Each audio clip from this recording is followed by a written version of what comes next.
Hi అండి. ఎలా ఉన్నారంతా? ఇవాళ మా టెర్రస్ గార్డెన్‌లో మా సిస్టర్ వాళ్ళ పాపతో కలిసి హార్వెస్ట్ చేద్దాం. ఈ ఒక్క క్రీపర్ 4 దోసకాయలు కాసిందండి. వాటిని ఇప్పుడు కట్ చేసుకుందాం. ఈ దోసకాయల సైజ్ చాలా చిన్నగా ఉన్నాయండి. నేను ఫస్ట్ తీసుకున్నప్పుడే.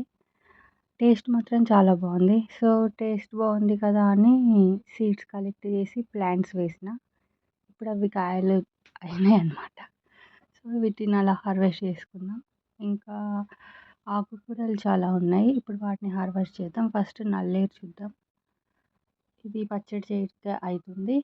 అండ్ పాలకూర ఉంది, తోటకూర, పొన్నగంటి కూర, పుదీనా, కొంచెం పువ్వులు కూడా ఉన్నాయి.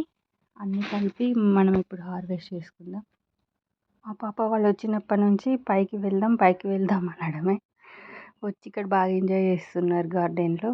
ఇంకా వాళ్ళకి పువ్వులు అంటే చాలా ఇష్టం కదా, కోస్తున్నారు. 10 వరకు వచ్చాయి రోజెస్. ఇప్పుడు మనం హార్వెస్ట్ చేసినవన్నీ చూద్దాం. పొన్నగంటి, తోటకూర,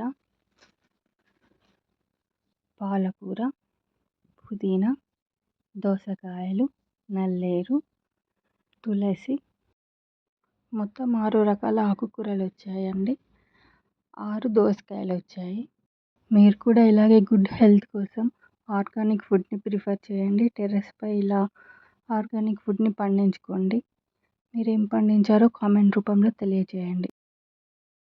మీకు ఈ వ్లాగ్ ఉపయోగకరంగా అనిపిస్తే లైక్ చేయండి, షేర్ చేయండి, సబ్స్క్రైబ్ చేయండి, కామెంట్ చేయండి. Thank you.